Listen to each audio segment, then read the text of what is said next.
Sorry, it took some settings. Going live. Okay, thank you, Matt. Okay, welcome everybody. Sorry, it took some settings. Going live. Okay, thank you, Matt. Okay, welcome everybody. Sorry, it took some settings. Going live. All right, we should be ready to go. Welcome everybody to Atonal Symphonies, Conversation on Blackness and Aesthetics at the Threshold of Thinking and Making, presented by Liquid Blackness, Journal of Aesthetics and Black Studies. My name is Sampada Aranke, and I'm the founding editor-in-chief of the Liquid Blackness Journal and professor of moving image studies at Georgia State University. Here with my co-editor-in-chief, Laura McLeod-Kramer, assistant professor in the Cinema Studies Institute at the University of Toronto. Hi, I'm Lauren McLeod-Kramer. So I'd like to begin tonight with two important acknowledgements. So first, this event is being hosted by Liquid Blackness, the Liquid Blackness Research Group, which is based in Atlanta, Georgia. But from my home here in Toronto, I'd like to acknowledge the land on which the University of Toronto operates. For thousands of years, it's been the traditional land of the Huron-Wendat, the Seneca, and the Mississaugas of the Credit. Today, this meeting place is still the home to many Indigenous people across Turtle Island, and we're grateful to have the opportunity to work on this land. Second, my second acknowledgement is to our generous sponsors. Thank you to the Department of Film and Media at Emory University. Atonal Symphonies is also supported by the Cinema Studies Institute at the University of Toronto and the Black Research Network at the University of Toronto. And I'd like to highlight that both of those groups stand in solidarity with the Canadian Association of University Teachers, Censure, and hope that you'll visit censureuoft.ca to learn more about this effort to support academic freedom. So I'm hoping that we can hand things over to the director of the Black Research Network, but I don't know, we're having, I think, some technical, perfect timing. So the director of the Black Research Network is Dr. Beth Coleman, and she can tell you more about that project. I'm so glad to see you.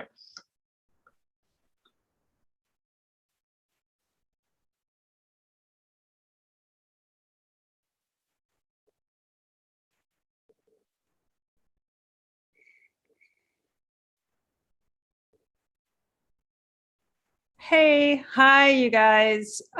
So amazing. I'm just trying to get connected now. Hi, you guys. So amazing. I'm just trying to get connected now. I've got a whole dub effect going on. Let me see what I can do. Just trying to get connected. I'm gonna have to mute Lauren.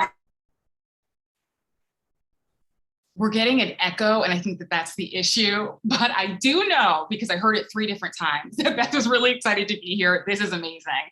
But she is going to try again tomorrow when we get started at 11 a.m. to make sure that everyone can learn about the Black Research Network at the University of Toronto, which has been an incredibly generous sponsor for this event and immediately understood the vision when it was described. Even when it wasn't fully formed in our head, Beth understood it. So we'll move on and say a little bit more about the event and introduce our guests. Yes. Okay, so we're very grateful to our participants who are contributors to issue 5.1 on liquidity and 5.2 on aesthetics. Their work is helping us launch the journal and as a space that we hope will be oriented towards certain values. The blurring of theory and practice, scholarly and creative work, institutional and non-institutional voices across seniority and generations, and our aspirational praxis of Black study. And therefore, our commitment to informality and improvisation, which we just sampled right now. Perhaps risking a cacophony of voices, but hopefully if we follow John Aconfra's aspiration to create atonal symphonies in his work, also a generative informality, we strove to assemble panels that encourage conversations that might have not otherwise occurred. So I'm honored to introduce our first panelist, panelist for our first panel. Thomas F. DeFrantz, Professor of African and African American Studies and Dance at Duke University, who's a contributor to Liquid Blackness issue 5.1 on liquidity.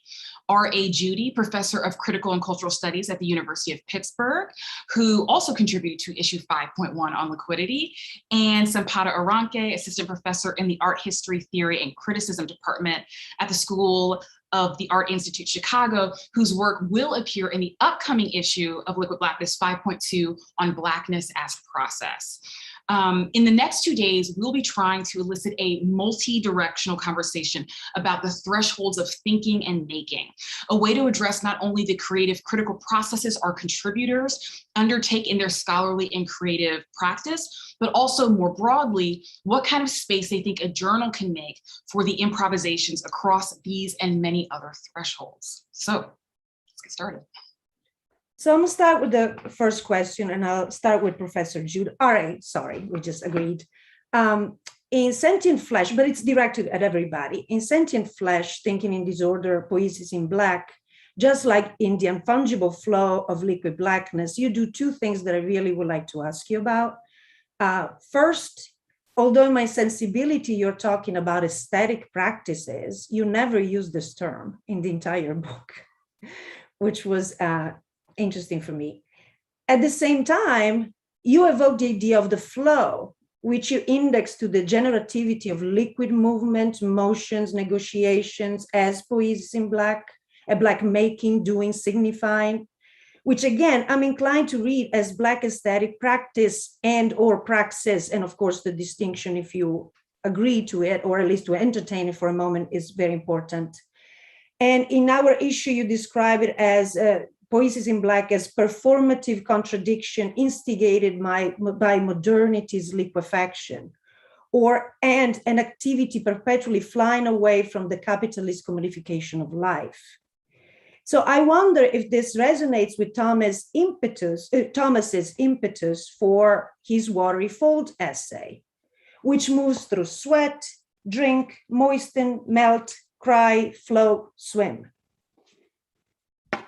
Thank you for that question. I'll emulate Horace and answer first with brevity, but I fear it will be obscure. So the brief answer simply is yes. A more generative response is, firstly, there is a phrase that I use in Sentient Flesh, and I use it at some great length in the Coda. And that is poetic or aesthetic community, which is a translation of the Arabic phrase, al-umma al-shi'riyya. And I talk at great length about what that connotes.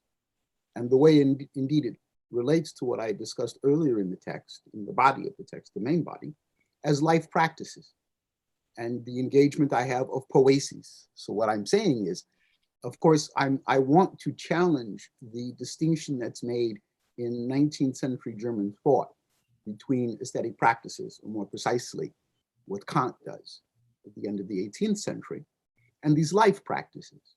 And the hinge of that distinction, the space that I move in making that distinction, is my arguing against the long history from Plato on of philosophy explaining poetry, and the distinction that Aristotle makes between episteme being the greatest discourse for explaining the process of creativity versus techne poetike, which is what I call technical know-how, artistic know-how.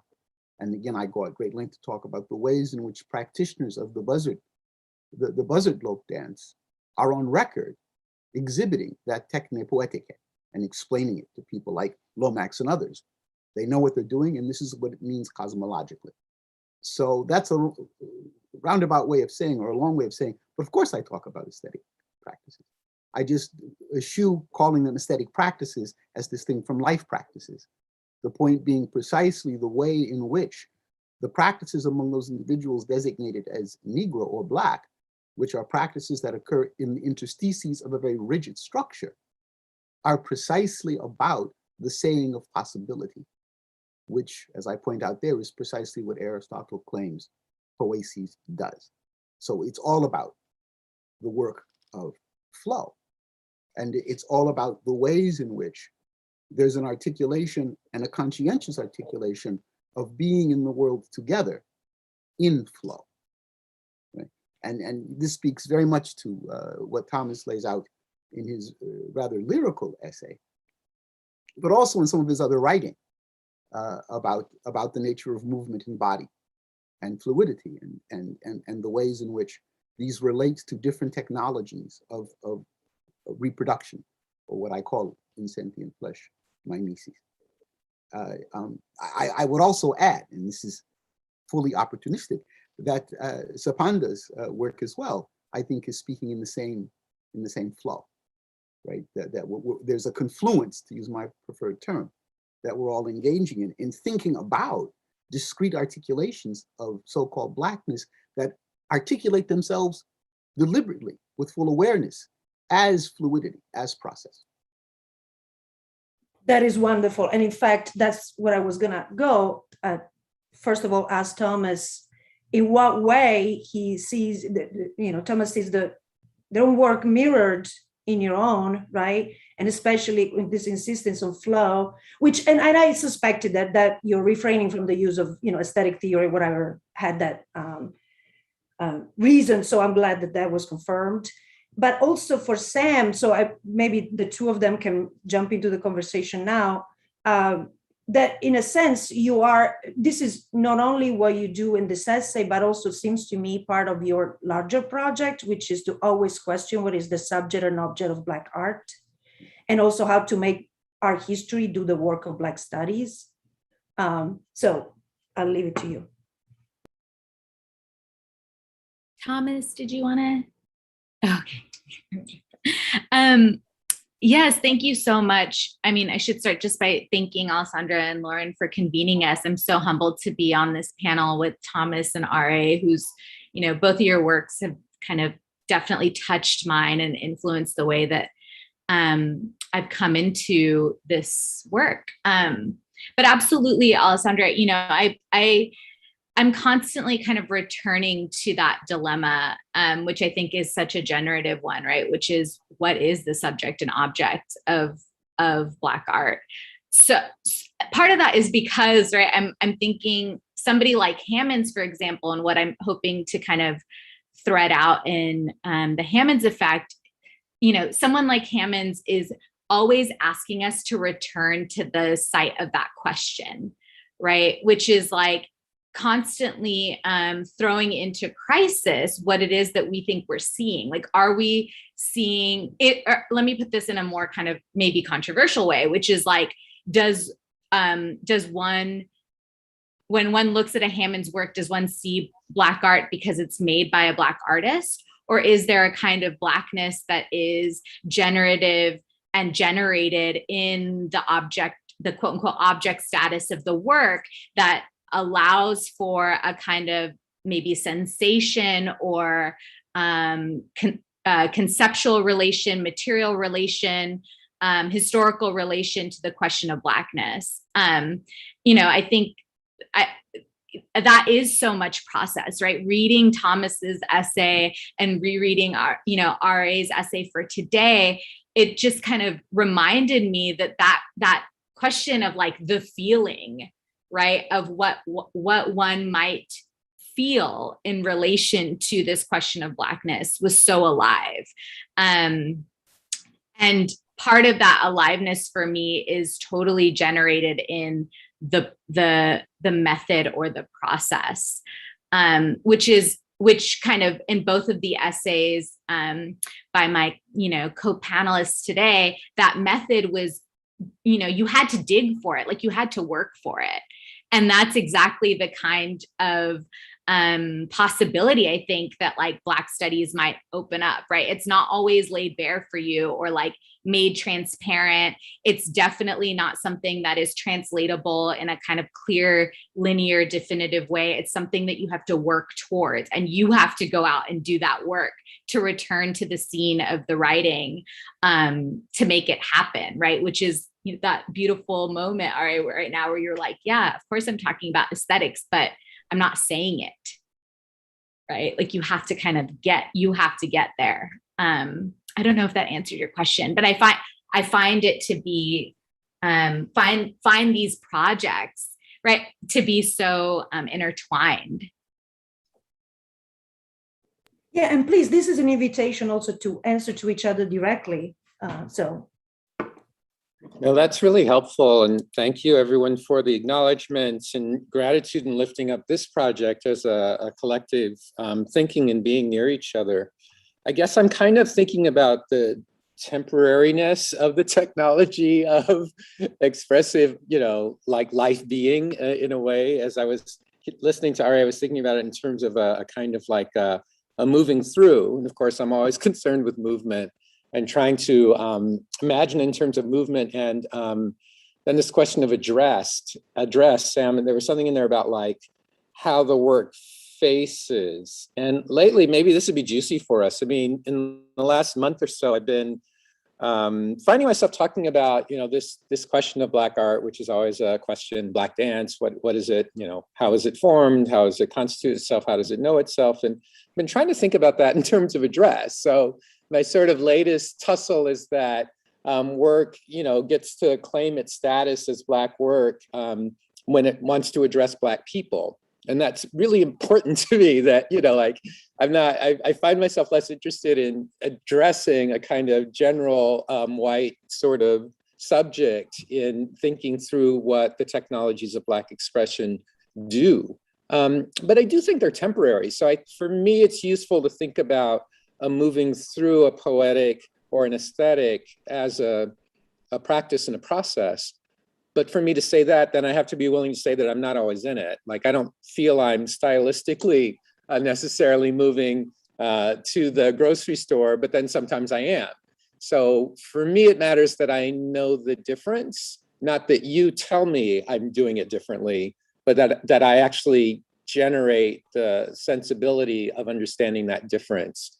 And I wonder, Ari, if we could kind of tussle with that a little bit and see if that helps open a question of aesthetics. For me, it matters that there are aesthetics that are quite a bit different than everyday flow, but I think we move through them frequently and, very powerfully and unpredictably. One of the things I found interesting in your work, Thomas, is precisely your attention to the tension between various mimetic modalities, techniques, and their myriad styles, right? And quotidian living, right? And quotidian living. And on top of that, the reflection on that tension, right? Where the three of them are in relation to one another, and not in a hierarchical structure. This is what I think about as confluence, right? And I can think of for instance, the piece Cain, right? And the piece that Brittany Williams did, which I don't remember if the name was there, but I know on the screen it was Soul, right? In which the installation of both of those pieces was both an exhibition of this tension, right? But also an expression of it. Now, for me, on the question of Blackness, it interests me the way in which capitalist modernity organizes life in a specific way.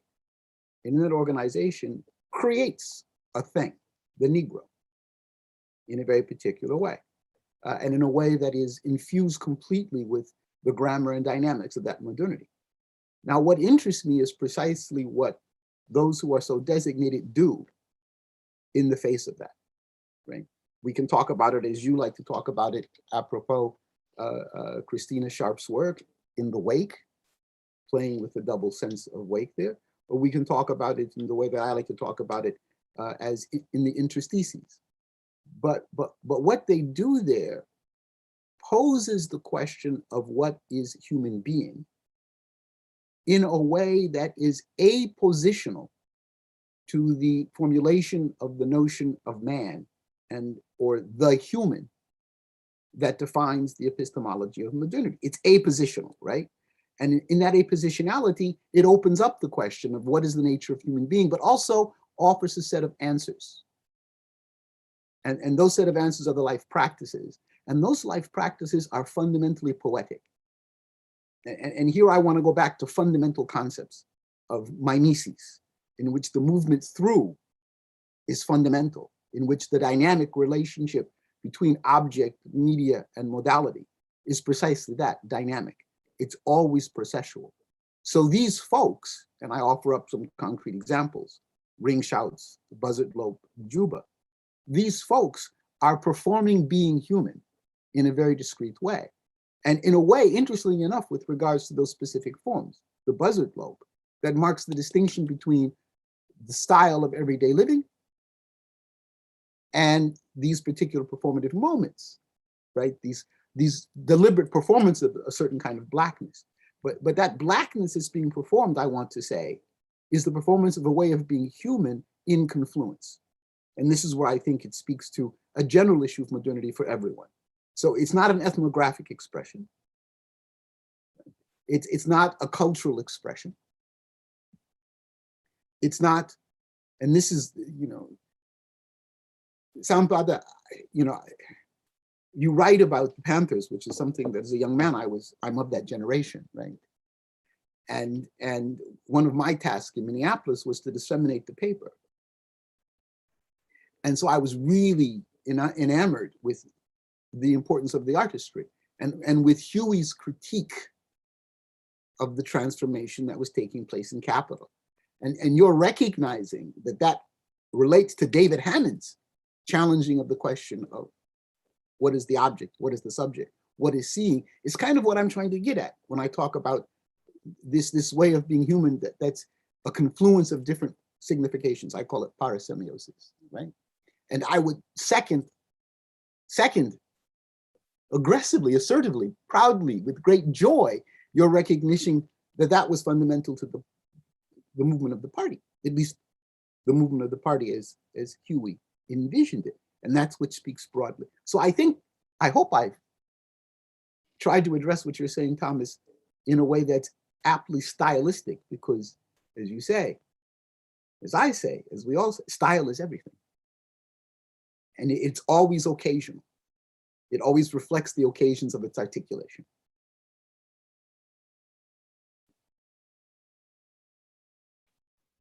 I'll jump in with a question that I hopefully is related to this. I was thinking about the way that all of the objects of study that are kind of coming up across these three pieces are anticipating the moment of liquidity or liquidation. And I guess it's because Thomas was saying, about who one is facing, and the sort of like temporality of that. And so, and I think that in Thomas's piece, it's about the moistening that might happen, like as you like warm up before dancing and before making love.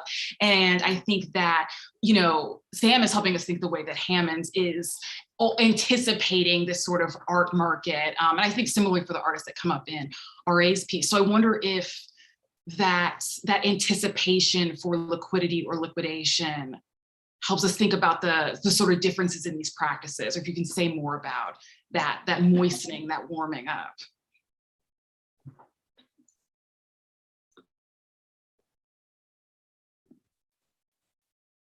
And I just want to add that that I appreciate how Lauren, continues to make clear the distinction between liquidity and liquidation, for example. We're very aware, right, that even this, sometimes it's also the anticipation of disaster, right?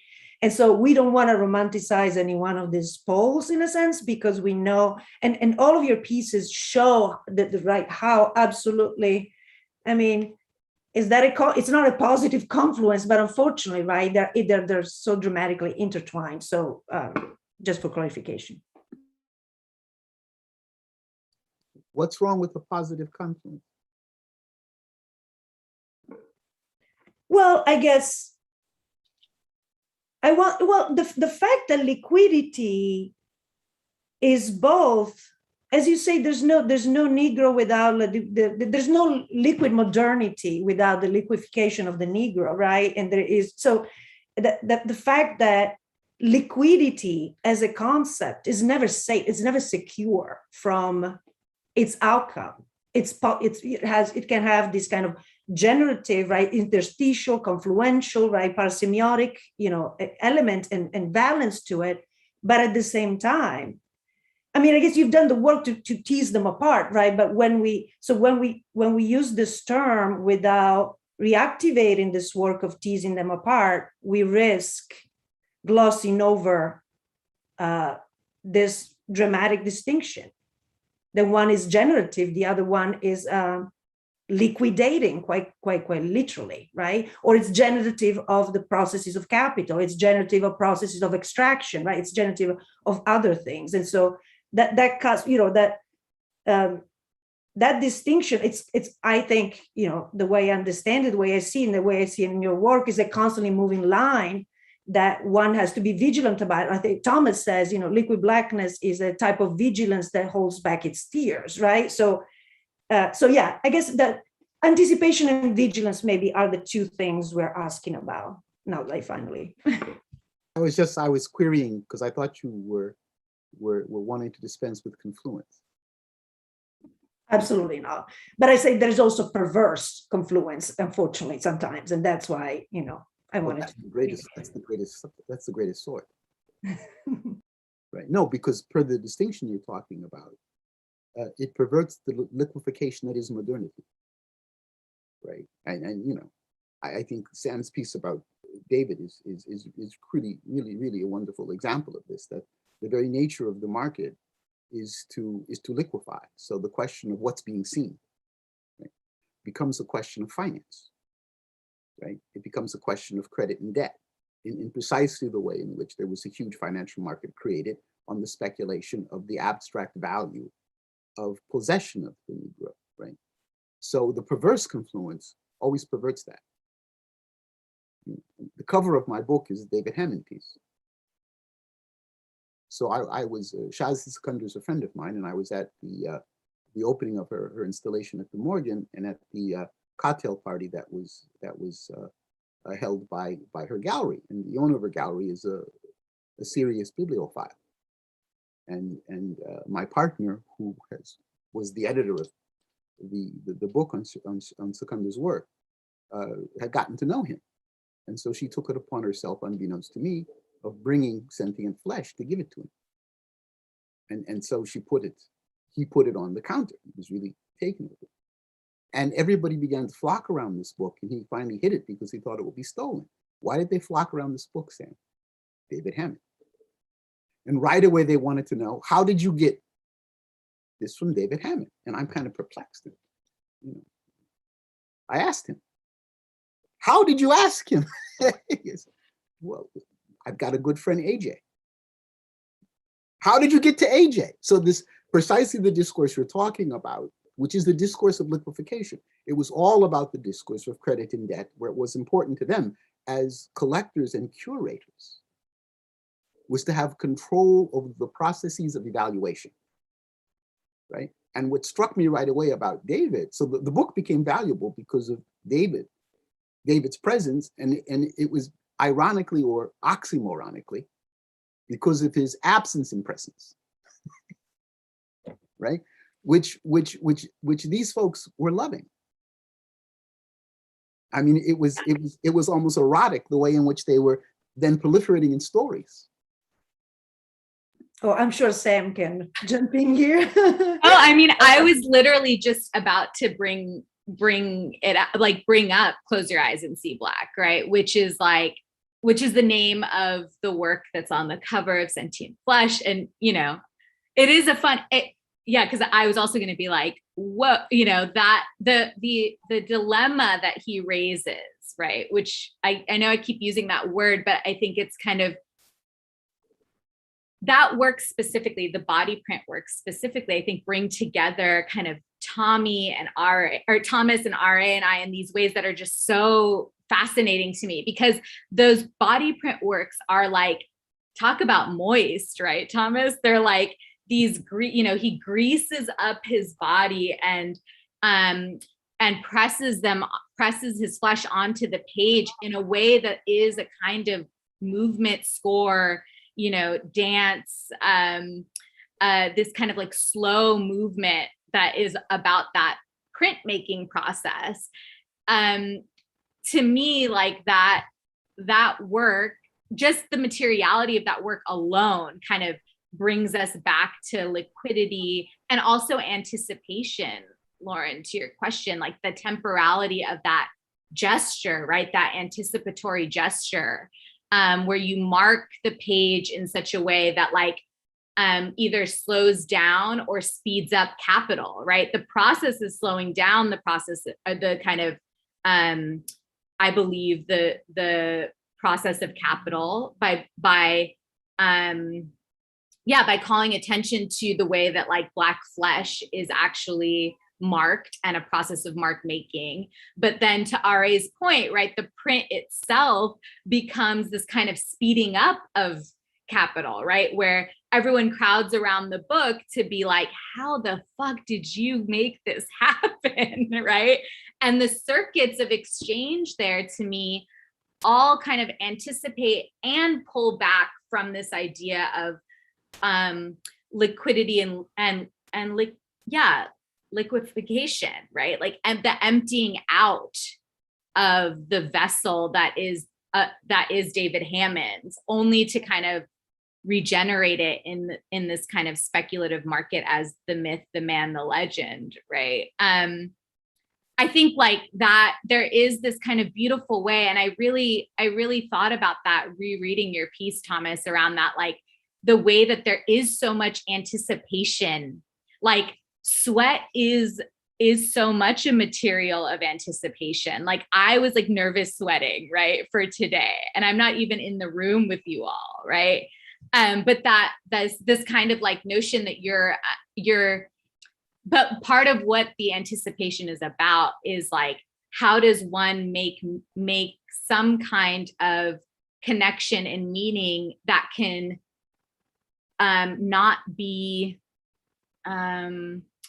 commodified for, like that, or maybe not cannot be, but doesn't have the same kinds of circuits of exchange, right, on the market that other modalities do.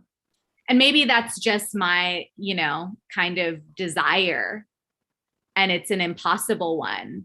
But that anticipation for me marks that desire, like marks a desire to have some kind of mode of relation that can crack the process of like emptying out value to be refilled by capital in various ways.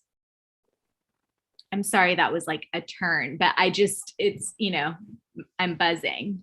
It was a lovely turn. I was, when you got a little bit in the thicket with not be able to be transformed into capital, and we all kind of went, what? That's not a thing. But there was a moment before that. I was thinking about the everyday, and I don't know if you'll like those words, RA, I'm sorry, but the everyday poesis is how I'm hearing it and trying to work with it. So please forgive me for a moment.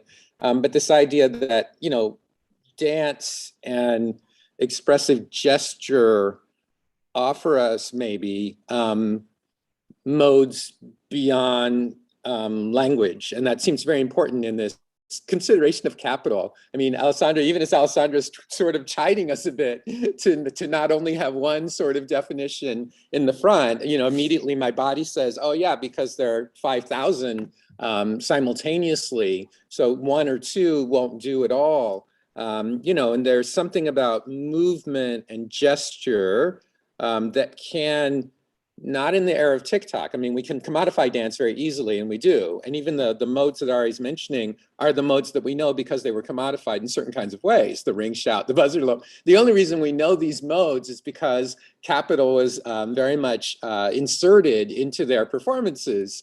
At the same time, we know there are many other kinds of modes of movement that have not necessarily been inserted into capital yet. It gets harder and harder maybe for that to remain true for Black people on the planet, but I'm curious about that. And I'm curious about the spaces where gestures offer us recourse to something that momentarily suggests a something elseness, this kind of temporary possibility that is lined up with a certain vigilance, but it's really hard to do.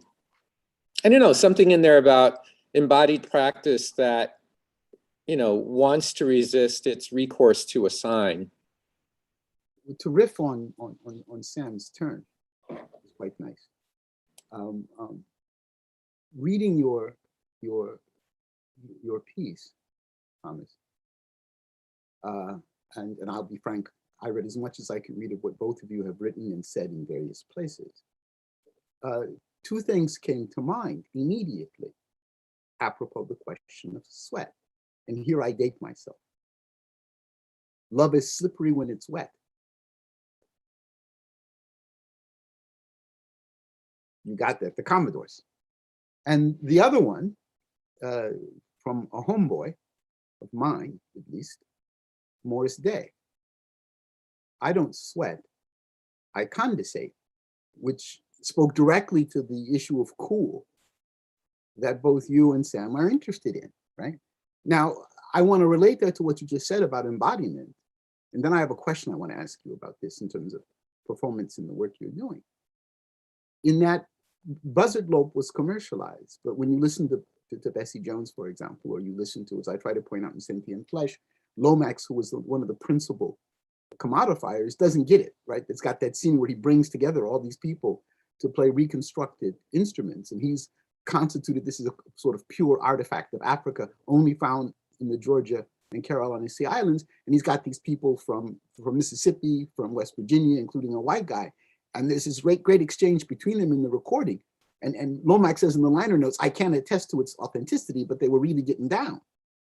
But when you listen to them talk as musicians, Davis is trying to explain to the others what to do, and they're saying, we already know that, right? Love is slippery when it's wet. There's always the slipping away, which I think speaks to what Alessandra was saying about the distinction between liquefaction and liquidity, right? Which is why I was pushing for the issue of confluence, right? Or parasem. There's always a slipping away. And so quotidian poiesis is there, right? There are proliferations of style, and there are choices, to use one of the terms that Sam uses. There are choices of style. And those choices of style speak to something.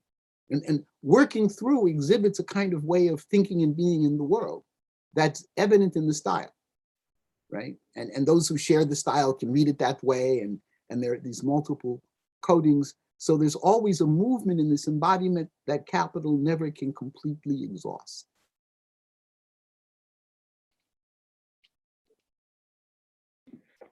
This brings me, I don't know if I'm jumping in, to this question of, and I actually have to credit a former advisee who was working on post-Blackness and hip hop to some extent, but anyway, it's complicated, but she, and especially thinking about Jean-Michel Basquiat, right? That there is the question of initiation, right? That a lot of Lomax, right? The opacity, I mean, there are lots of reasons for it, right? But you just described a scene, a situation, right? Where someone are initiate, where is initiation a way of thinking about, I guess, as a question, as a hermeneutical question, semiotic question, right? Rather than what we were describing earlier in terms of anticipation and vigilance, right? But it is a type of threshold. I mean, do you see it? Do you, does it resonate with you? I mean, David Hammond's, right? I mean, Sam, the way you describe it is like, there's almost, you have to give yourself over to the project in the way it dismantles and throws into disarray art historical discourses, value processes, evaluations, in order to hope to begin to figure out a way to describe it even, or to hold it up, or to see if it can crack open something else, right? So, and for Thomas as well, I felt there was an element of initiation, to to the work that you performed. I think of it as a performance, really. I mean, it's such not a traditional essay, right? It makes things happen. I couldn't quite render a question, but I would, just lift up that I've been fortunate enough to feel more and more available to my creative craft in my, so-called scholarly work over the last few years. So, this feels very important to be able to release a work, a piece like the one that I offered in the journal, which is much more like the performance work that I do. But I did have, 10 or 15 years of trying to write so-called what other people would say were more serious sorts of excavations. But I've kind of figured out that even as this journal is suggesting that there are other ways to know, and as RA and Sam keep saying, there are just other ways to be, and this otherwise way of being, as Sean Crawley calls it, is something that's foundational to understanding a kind of poesis or confluence or aesthetic, if you will. And then that kind of ability to move through it could be something that helps us understand. I would wonder if we could talk about beyond the human. Like, could we be beyond human? Could we resist human as the register, as Zakiya Jackson offers us again and again and again in her amazing work? What if we became more concerned with other registers that might allow us to reimagine alongside each other? That wasn't an answer, but anyway, let me stop there. Thank you. Sam? I want to kind of I think Thomas has offered us a really, important opening. So I want to give space to that in terms of the beyond. I feel like RA might have some, I don't want to put you on the spot, but there is a way that I think you called it earlier, performing being human, right? Not performing human being, but performing being human. And that to me is like I want to get in there and kind of like maybe not see that space, but just kind of be in that space for a second. Yeah, I'm inclined to give attention to the rhythm of Thomas's remark, and let the moment rest, and try to pick it up on the downbeat. I go back and forth between performances of human being and performances of being human. And I'm undecided precisely because of the way in which man, the mensch, the human, cast a shadow. But it seems to me, as I've tried to, you can see from my remarks, I'm very much interested in attending to the particularities of practices, of life practices, which is kind of in the vein of what Thomas began with in his earlier remarks, where I'm not so much interested in challenging or verifying the terms of high theory, although I'm obviously a high theorist, as I am in trying to engage those practices and performances a way of living. Okay? And so I wonder always, as I look at something like John Canoe or the Pentecostal Church. I'm not a member of the Pentecostal Church. I've attended it. I'm a Muslim, and before that, I won't say. But far removed from the Pentecostal, Although as an atheist communist, I did sing in the Baptist choir because the son of the pastor of the church told me that was where you met girls.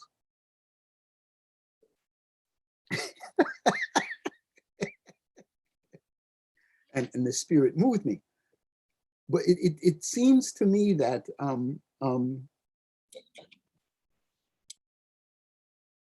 apropos the question of blackness and a certain kind of liquid blackness,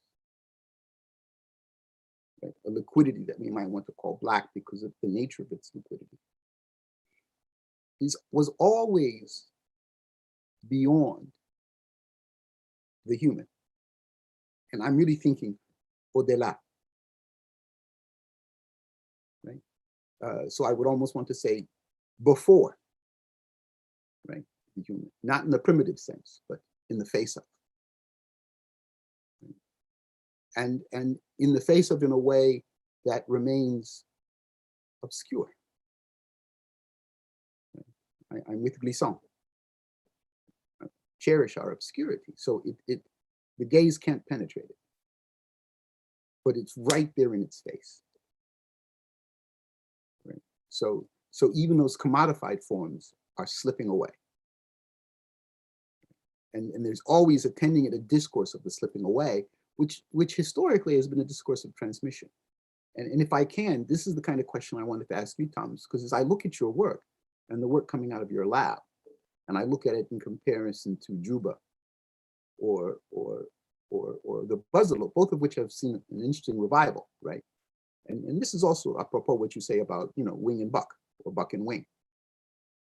I note that in those performances, there's a very pronounced communal aspect, right? Formally in the call and response, which is also in the embodiment, the very structure of the dance, right? Where the soloist who emerges in the circle emerges from the circle, yes?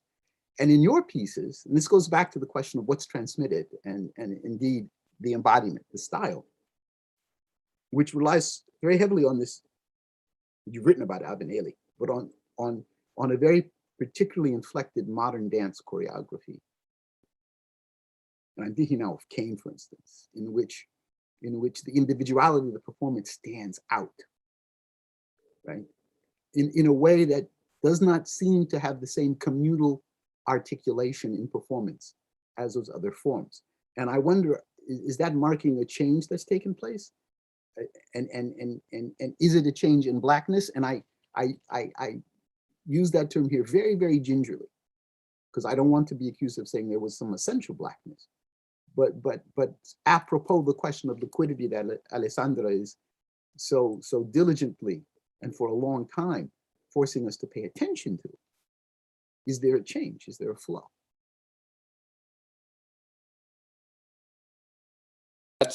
That's a really useful and provocative formation. And I think to have Sam speak to Hammond's work in a similar vein is really useful here too.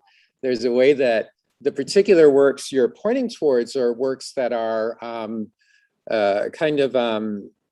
asking questions around possibility through form that's not necessarily form that's born of call and response, but then it's recast to do the work of call and response.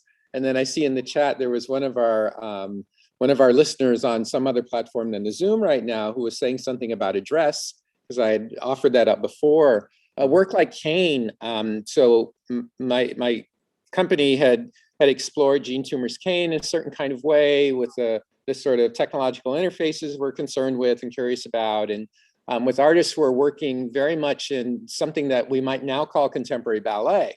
Now that work, when we show that work to an audience that is largely white or European, there's a certain kind of response. But we've shown that work at HBCUs where the audience is almost all, if you will, people who are of the call and response mode of being in gathering and assembly. And then the work feels super different. It reveals itself really differently. We might feel a little more Biggie or a little more Commodores than we do Julius Eastman or name the sort of concert artist who makes sense to you.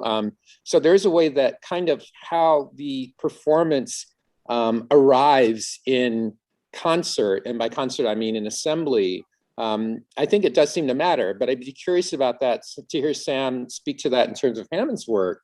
Does it matter where the work is shown and who's actually in assembly around the work as you're thinking of the work? No, it's an incredible question. And I want to just lift this to show you how my brain is trying to kind of get there, because I immediately thought of David Hammond's 1983 Blizzard Ball sale, where Hammond's quite famously in front of Cooper Union, makes these snowballs of different sizes and sells them alongside other people who sell their wares, right? And there's these beautiful Daoud Bey photographs. Elena Filipovich has written a wonderful book about it, so I don't really want to get into it too much. But, you know, there we have this kind of public facing, you know, this question of address, like where Hammonds is, you know, selling these snowballs to people who just are passing. And just to kind of fast forward, in 2016 at the Mnuchin survey in New York, right, which is like this gallery in this crazy, you know, is it Upper East Side, you know, mansion, and Hammonds quite famously kind of does his thing where he, you know, secretly curates the show by like going in every day and rearranging the curator's decisions and writing on the walls and stuff. And they decide to account for 1983 Blizzard Ball Sale, which is quite possibly his most famed work in some registers, or famous works is like the work of conceptual art that, you know, David Hammonds does, which is like facepalm. But which is all about kind of questioning the commodity, questioning value, questioning the art market. And, you know, the way they decide to restage it, and I like to think that it's Hammonds that decides to restage it, is a bowl of water next to a tiny little note by somebody who bought the work, saying like, you know, nobody will insure this work of art that we bought. Right? It's this beautiful, I mean, it's stunning. It brings together all of the things that we're trying to think of in so many ways, right? And I immediately, like, when I was reading, Thomas, your essay, and I was reading Ari's essay, that's the work that stood to me, because it brings out coolness too, right? Like it's a snowball, right? And he's selling this snowball with so much style. And then he kind of presents this, you know, wet bowl, you know, a bowl of water with so much style. And I just, you know, there's something in there to me about who the audience is and who the mode of address is, right? And what gets transmitted in this Mnuchin career survey. It's such a like incredible moment of, you know, and I think I'm having a lot of poetic returns because this week I just taught aesthetics of cool in my Arts of the Black Atlantic class. And I was trying to explain to my students like what it is that Robert Farris Thompson is doing. And I was like, you know it when you see it. Like, cool, you know it when you see it, right? And if you don't know it, the joke's on you. And I just feel like that Mnuchin display of Blizzard Ball Sale is such an activation of like how cold coolness can be, right? And how it's such a turn of the joke being on you. In this like mansion where you have all of these Hammonds works that are crazily speculated upon and insured, right? Here, like that moment of that kind of turn is precisely, it begs the question, like who is he addressing? Right? No, it's a great point. Yeah, I'm sorry, go ahead. Sorry. No, please, that's it. I was just on this idea of cool as a refusal, and I was thinking of it as a performer, you know, this idea that when Oscar Peterson's playing, I've been kind of obsessed with a recording of his of Girl Talk. And, you know, it starts in one register and moves through a couple of different registers in terms of the feeling. And then this idea that the cool is the refusal. And there's a moment in the recording, you know, it's a live recording, of course. And there's a moment when the bass and the drums decide to double it. They're just like, okay, we're double. And he refuses. He just doesn't do it. And he holds off a whole nother verse. And then he goes in with them. So it's like this idea, we can also hear it is what I wanted to suggest. And we can also feel it. So we can see it, yes, but it's also something that we start to understand how to recognize in other registers besides sight too. But something about refusal, I don't know, this helping me. Cool as a refusal. You can't have me. Or you can't have what you thought you wanted because I get to actually hold it back and release it when I'm ready. Yeah, I'm performing that being, right? Mm-hmm. There's that distance, absolutely. Mm-hmm. Wonderful. Wonderful. I just have to. You know, if I could screenshot, I would have put it up when you were talking, because it does it all, right? Yeah. Close your eyes and see black. Yeah. And of course, that bowl of water is precisely, in terms of address, an address to the market. Right? This whole issue of liquidity, where, okay, so you're going to insure this and then sequester it away from view so that it continue to appreciate in value, so that you can borrow on it. You can use it as a financial instrument. Okay, do that with this. Oh, the snowball that you insured, here it is. You know, what are you going to do, right? So the issue of address also, picking up on Thomas's last remark, is an issue of refusal of ownership. Not a refusal to be owned, but a refusal of ownership. Right? This is there in the street. Everybody does.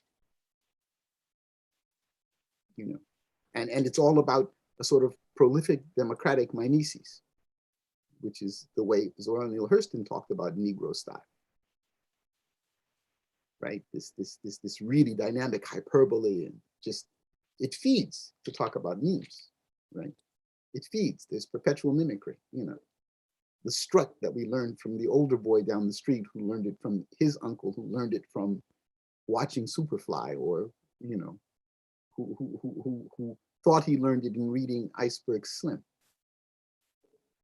You know, and there's so many registers of that moment of style, right? That are almost all registered of refusal to own.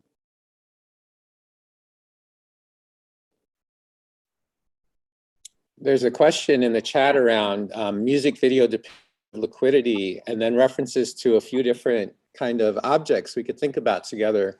But I was drawn to storyboard P and Until the Quiet Comes as a kind of moving image performance to consider in this question of liquidity and gesture and cool and refusal. It's a remarkable short piece of film. And who shot that film? Who shot? That's Flying Lotus, right? Until the Quiet Comes. I don't know who shot them.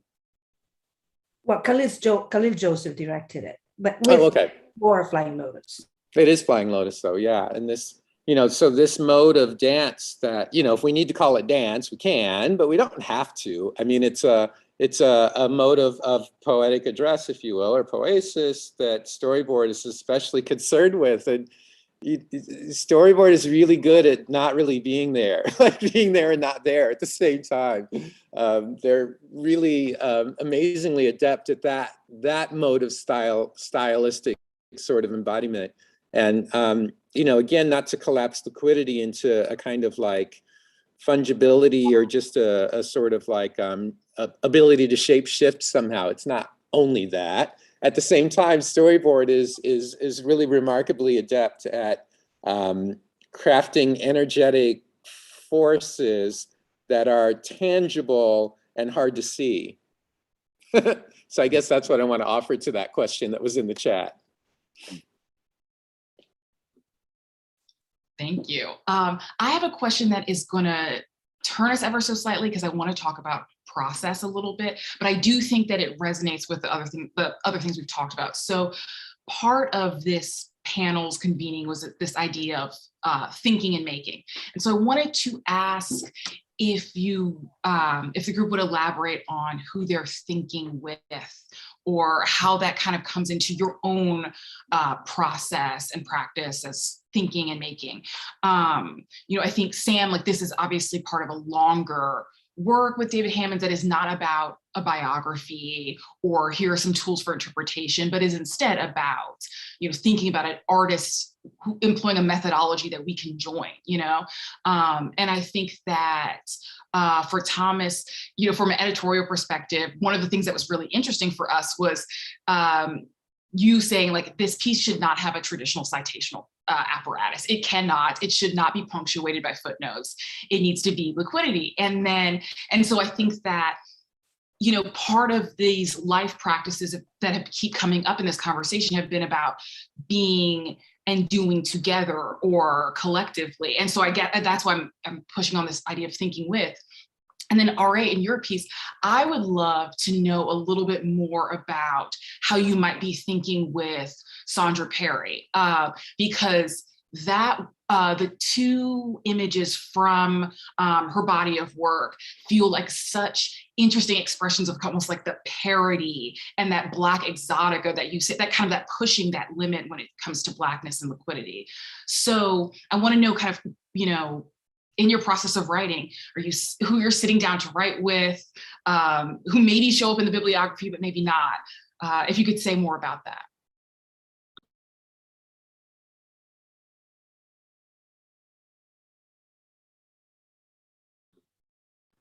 Should I start? Sure, yeah, go for it, Sam. Okay. Yeah, who I'm thinking with. I mean, I'm definitely in this, I feel like I could do that thing where I just list, the kinds of people who are crucial to my, thinking and approach to Hammonds. I mean, I think the top of that list is Hammonds himself as a theorist, right? And trying to kind of, I've just heard, through this entire process, when I tell people that this is the kind of second project, everybody has like a story. And one of those stories is, I don't know, I hope he's not listening.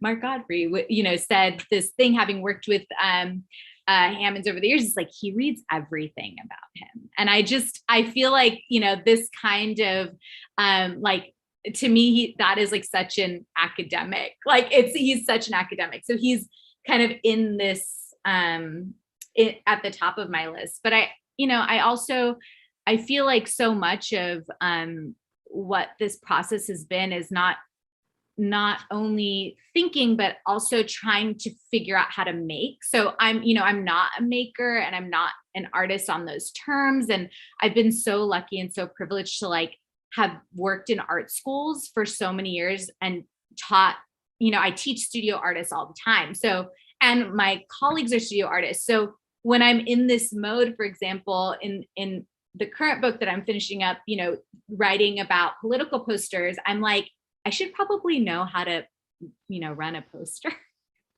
And being able to just kind of walk in or hit up a colleague who, and be like, could you show me this particular process, so that I can feel what that feels like and hear the sounds of what that sounds like. And because, so much, it's such a kind of, it's so distanced for me. It's so kind of intellectual, or it's in my brain, right? I have this idea of how it is, but it works itself out so differently, right? To see how you do a multicolor process, or what it means to kind of put your finger in grease and then put it on the page and then try to put something on it like Hammonds to get the lift of those creases is such a different mode of theory and of thinking. And I even hesitate to call it that because I don't want to run it over with that term, but just as a provisional term, that has been kind of at the top of my brain, is trying to get into a mode of study that is actually distancing myself of who I'm thinking with, and trying to instead step into a place of, which is very difficult for me as a Virgo rising, right? Relinquish the control of thinking and get into a different modality of what it means to do and to feel that materiality. So that's kind of where my head is right now, especially with Hammonds, but across the board. This is one of those questions that I really don't like, for more reasons than I can enumerate now. Some of them have to do with the problematic of address. How I answer this question depends upon who's asking it, right? And what I'm addressing, right? The questions of process always sort of throw me off kilter, as it were, a little bit off balance, right? So I'll try, and with that caveat, attend to it in a serious way that I hope will be generative, right? So obviously Sandra Perry, but also I should think obviously Naughty by Nature. And you know, it's very much like Sam was saying. It's for me, there is no distinction between thinking and doing. Right? Thinking is a doing, and it always entails the ostensive as much, if not more than, the deliberative. So even in that short piece, there's an illusion of the deliberative, but it really is a set of showings, right? And it works by a kind of a qiyas and a kind of analogy, right, of juxtaposition. And so the point, the ambition was flow, and to try to have a certain flow appropriate to the moment, right? Because style is always a response to a particular moment, a particular situation. Hence, I'm saying your question raises the issue of address, and trying to find that expression that is adequate to that moment. So yeah, Naughty by Nature. And in terms of its lyrical form, I'm thinking of Tretch, but I don't want to take away from the rest. And you know, because a lot of the times when I'm doing whatever I'm doing, I'm always doing it with sound. And I'm always trying to struggle with thinking with sound, right? I also in other moments struggle with thinking in sound, but that's another venue, another context, involves other media and other modes. But I'm always in the writing trying to think with sound.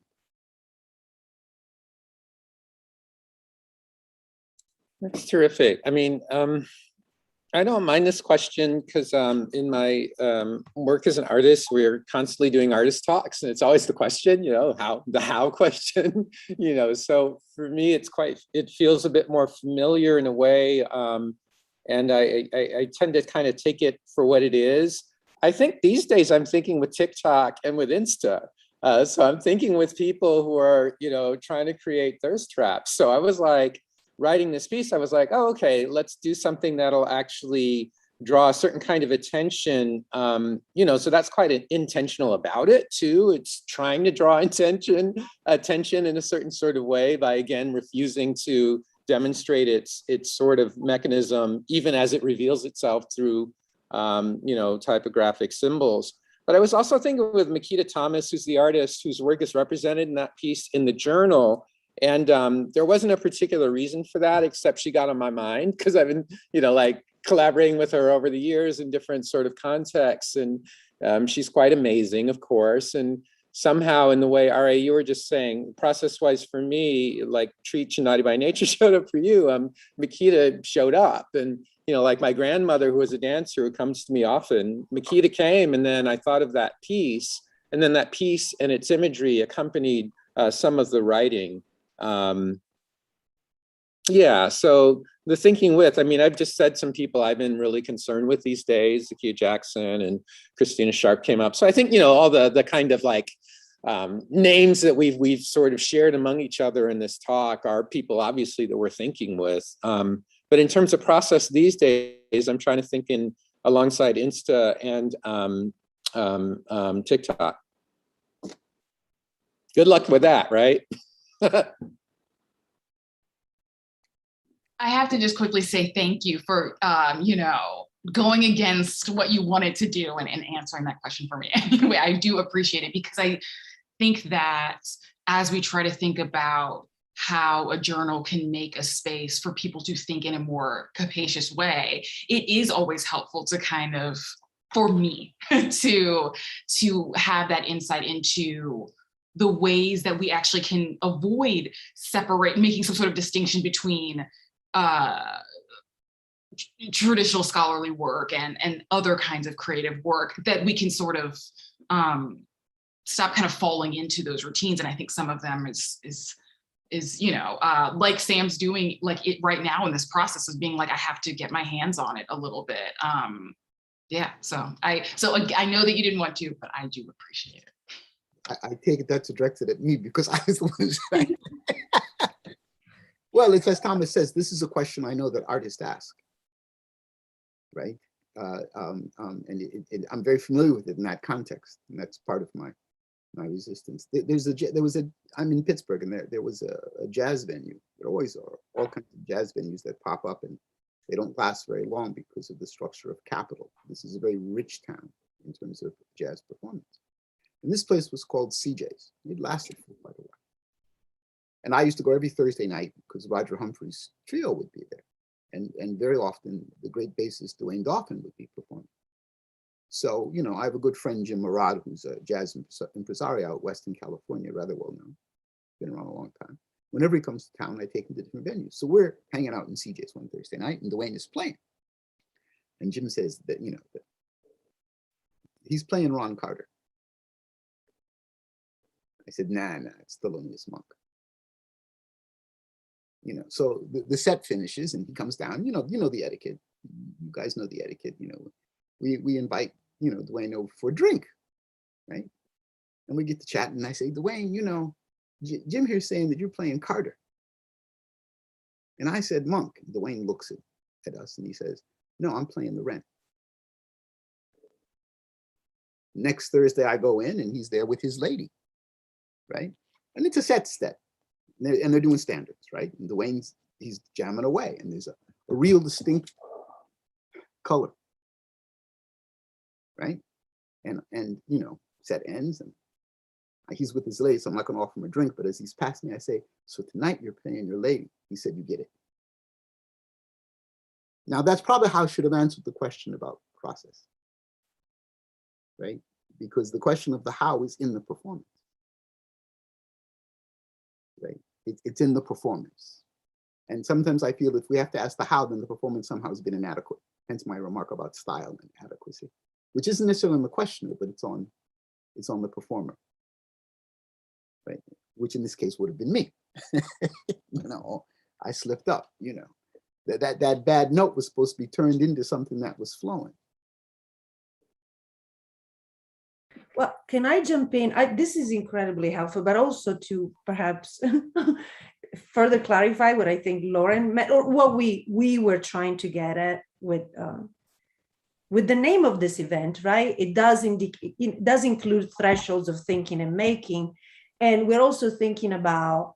So it's not I don't think this question of process is about getting into your stuff or that it doesn't come through, but because this is a newly established journal at Duke, at least, right? We're trying to set the stage or the tone. We are building together a tone or a place that your performances are helping us figure out what it can be.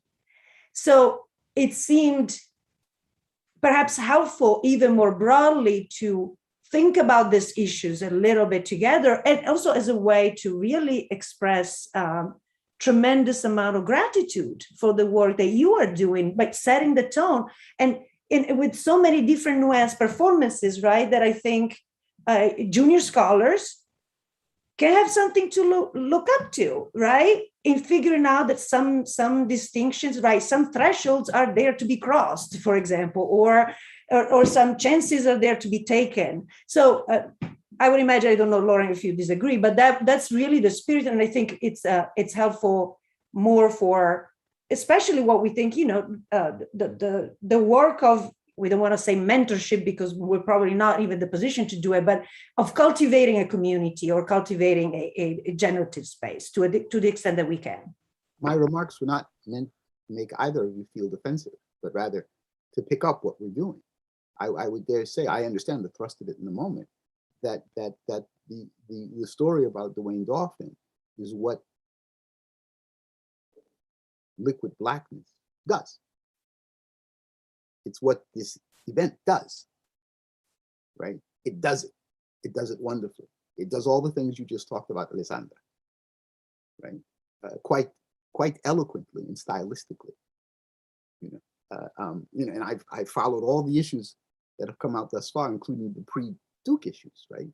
And I've been struck at the ways in which you've maintained your orientation with the move to Duke, which is no small thing. So I wasn't meaning to simply be a curmudgeonly old man, or rather, let me put it this way: I wasn't meaning to attack. I was merely meaning to be a curmudgeonly old man. Thanks for that. All right. I was thinking about, there was a question in the chat around, well, the part I'm pulling out is forgetting and improvisation. We started with sweat and anticipation and the nervousness and this idea that, maybe a materiality of performance is a forgetting, a willingness to forget. And for me, this kind of movement from citation as the standard of the human in the academy, so I'll pile those up on each other. So citation, matters, of course, and, we need to demonstrate that we're tussling with Sylvia Wynter. At the same time, it's like the ability to sort of mobilize Black cool is maybe one way to think of it, is the ability to forget and begin again. So we begin again and begin again and begin again. And in the beginning again, there's a new assembly, a new sort of coalition building that's possible, a risk to be taken, as you just offered. And then this anticipation and this sweat, this anticipatory sort of valence becomes even more useful, maybe, in terms of structuring a possibility. Because I do think that this poesis that RA is helping us sort of think alongside or think with, for me, it still also, as with Sam's work, moves towards a possibility, like there's a movement towards, and maybe we don't know what we're moving towards, but for me, that moving towards matters. And it's an assembly, as this call is, and it's an improvisation, and it's scary, and there's anticipation, there's sweat, and we begin again. Yeah. It's a kind of a surplus lyricism. Et voila. Yeah. Well, maybe just a logistical comment. I wanna let people know that are watching the streaming version of this that obviously Thomas is taking. We're all keeping a close eye on the chat, but Thomas is faster, way faster, which is also exactly in keeping with this kind of collaborative improvisational, but I do, looking at it, I think we have touched on most things without, being too, too directive of the flow of the current conversation as well. That said, we invite any feedback or any question from the audience as we continue to discuss.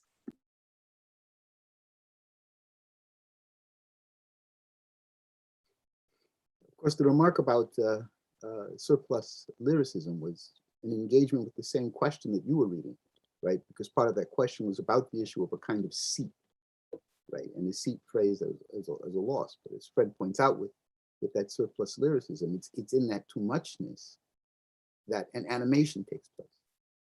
So it's like the ink blot that bleeds out, And this goes back to Sandra Perry, where you can let the bleed go, and the bleed begins to articulate other vectors, right? So apparently the integrity of an object is lost, but in fact, it was never there in the first place.